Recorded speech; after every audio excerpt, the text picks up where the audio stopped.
Hello friends, today we will talk about the 2023 film The Quiet Maid.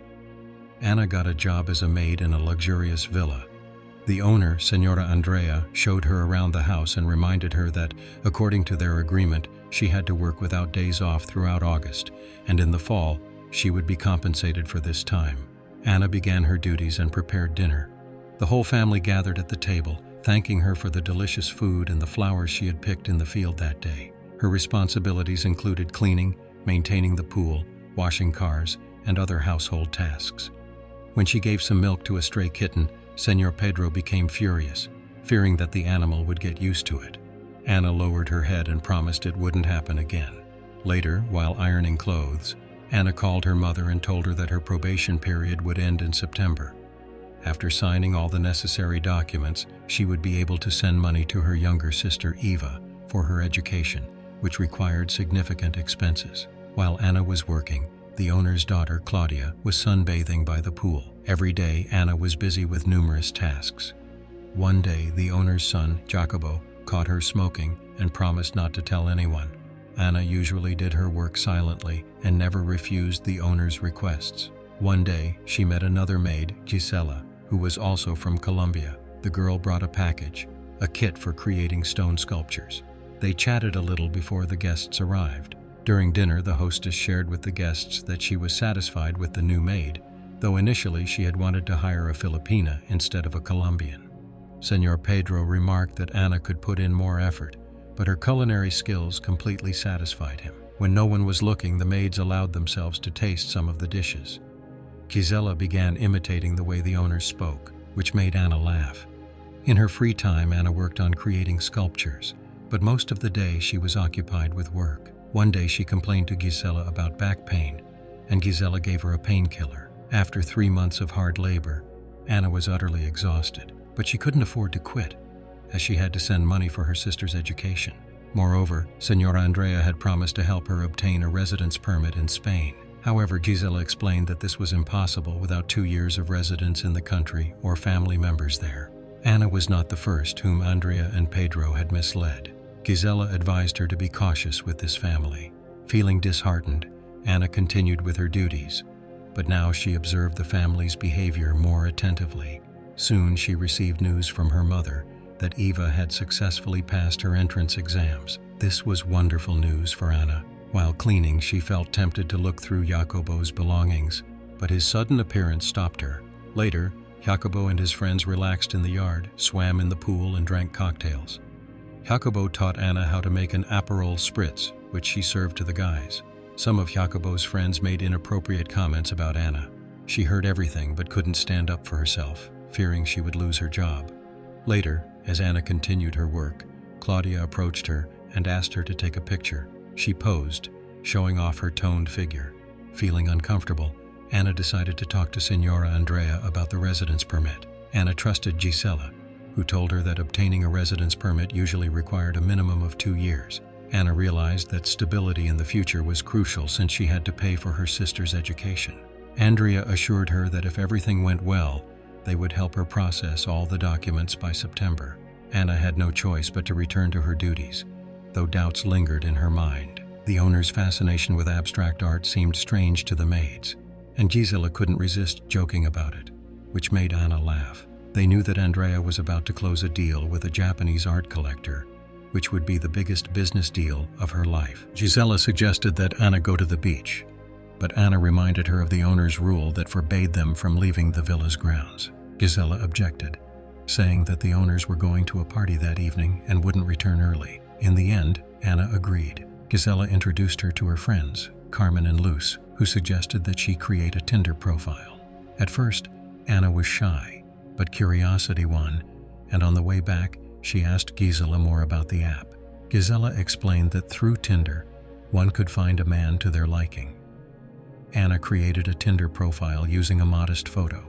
Then she browsed through numerous male profiles and started feeling much bolder. She opened the fridge, took a bottle of wine, drank a little, and diluted the rest with water so the owners wouldn't suspect anything.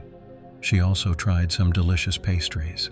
When the owners returned, Anna quickly left the kitchen to avoid being caught with the stolen pastries. The party had exhausted Andrea and Pedro.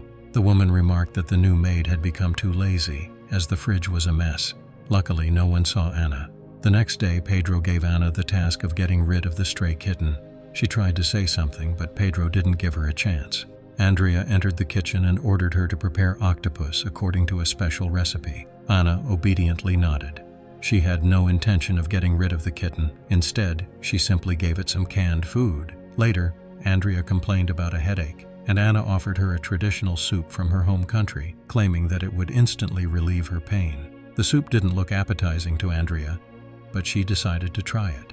That evening, while Anna was browsing Tinder again, Gisela knocked on her window with a bottle of rum in hand, announcing that they were going to a party.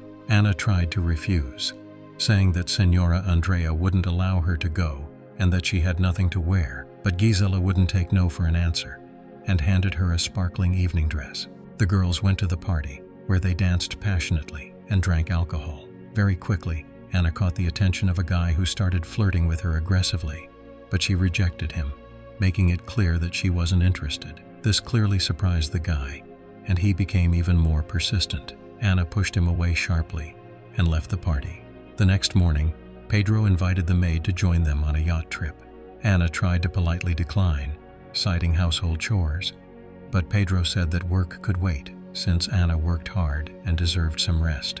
However, it was difficult for Anna to enjoy the sea due to severe nausea. Claudia and Pedro decided to go for a swim, while Pedro, suddenly very polite, told Anna that he had spoken to a lawyer and found out that obtaining a residence permit indeed required 2 years. However, he assured her that as long as she lived with them, she wouldn't need a permit.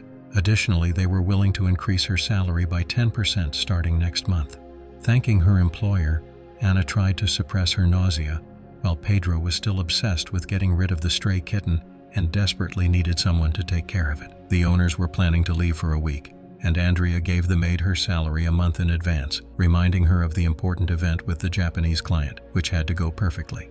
Andrea also asked Anna not to repeat Gisela's mistake, as she had shown up to work completely drunk that day. When asked if she had been with Gisela, Anna firmly answered no. Worried about her friend, Anna tried calling her but was unsuccessful. Anna broke down in tears because, without Gisela, she felt very lonely at the villa. Her only friend left was the stray cat. Anna didn't understand why Pedro hated animals so much. After finishing all the household chores, Anna turned off the lights in the house. In the evening, Jacobo suggested they play video games together. Although she felt a bit uncomfortable, Anna entered his room, and he even gave her a controller as a gift. In her own room, she played an old video game with great enjoyment, feeling a wave of nostalgia. It turned out that Pedro had already hired someone to get rid of the kitten. Holding back her emotions, Anna grabbed a mop and started cleaning the footprints on the garden paths. Meanwhile, Jacobo kept distracting her with his endless requests, first for oranges, then for ice for cocktails. Life at the villa went on, but for now, without the owners. Upon learning that her younger sister had decided not to attend medical school, Anna was furious. Eva planned to leave home and find a job. Anna tried to explain to her that things weren't that simple, but Eva had already made up her mind, saying that she didn't want to become a doctor. That had been their mother's wish, not hers. That night, Anna fell asleep right in the middle of playing video games, and the next morning, she was cleaning up the mess that Jacobo and his friends had left by the pool. Suddenly, she noticed 2 stray cats. Jacobo was suffering from a severe hangover and needed a lot of time to recover. Finding Claudia's phone, Anna, knowing the password, decided to snoop through it and texted an attractive guy named Dennis, inviting him to meet up that evening. Denise and his friends had planned to have dinner at home before heading to a party, so Anna had to prepare dinner. Denise replied that he wouldn't mind meeting her. Anna invited him to the villa. Meanwhile, Claudia was searching for her phone in the house. The maid told her she hadn't seen it, but it wasn't a big problem for Claudia, as she had multiple phones. Claudia and her brother planned to return home late, so Anna had the house at her disposal. She tried on Claudia's clothes and texted Danish that she would be waiting for him that evening as planned. Jacobo and his friends were having dinner at the villa, ignoring Anna while discussing how attractive she was. Suddenly the intercom rang. It was Danis, who had arrived an hour earlier than Anna expected. She had to pretend that someone had mistakenly come to the wrong address. Jacobo, trying to act like a macho man in front of his friends, claimed that he could have Anna anytime he wanted. In the kitchen, Anna couldn't hold back her emotions and spit in his face.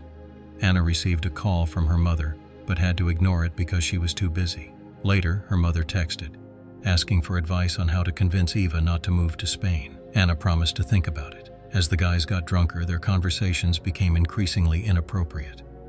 Anna had to endure such treatment because she was just a maid in this house. When everyone left, Anna changed her clothes, put on bold makeup, and drank a beer, imagining herself as part of the luxurious life her employers lived. Dennis came again and was surprised to see someone other than Claudia, but that didn't stop them from having a good time. Now Anna smokes without shame and even puts out cigarettes on the very sculpture that a Japanese buyer is planning to purchase. She also litters around the villa. Jacobo and his friends got drunk again, and Anna had to fulfill all their requests. The guys invited Anna to join them for a beer, and she gladly agreed. Jacobo remembered that he had forgotten his wallet the night before and returned home before heading to the club. There he saw Anna with some guy by the pool. He remarked that it would be a shame if his parents found out what their maid was up to. The guys offered Anna a deal. If she did everything they wanted, their parents wouldn't find out, and she wouldn't be deported. Anna made it clear that she didn't care. When the threat didn't work, Jacobo offered her $5,000, the exact amount needed for her sister's tuition, but Anna still firmly refused. This enraged the guys, and they decided to get what they wanted by any means necessary. Anna ran away and locked herself in her room, not knowing what to do. She started packing her things and tried calling Gisela, but her number was no longer in service. The guys eventually left, leaving behind empty bottles and other trash. Anna was still sitting in her room when she suddenly remembered Jacobo's note inside one of the books. It turned out to be an encrypted access code to his cryptocurrency wallet. While Jacobo was in the shower, Anna was ready to act, but unexpectedly, the owners returned.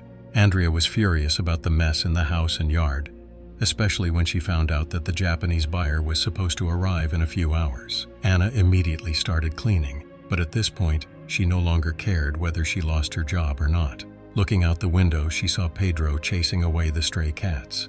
Seizing the moment, Anna returned to her room and overheard a conversation between the owners. Andrea wanted to fire the maid, but Pedro suggested waiting since Anna could still be useful in preparing for the event. They needed to sell that statue. The preparations gained momentum, and soon the guests gathered. Andrea thanked Mr. Hiroyama for traveling such a long way for the cultural exchange. The sculptor couldn't attend in person but had prepared a video message for them. Noticing the maid's nervous behavior, Andrea followed her and fired her on the spot. But Andrea didn't know that Anna already had access to Jacobo's cryptocurrency wallet. In the final scene, we see Anna enjoying life on a tropical island. Don't forget to subscribe to our channel so you don't miss new exciting content. The creators would also love to hear your thoughts in the comments.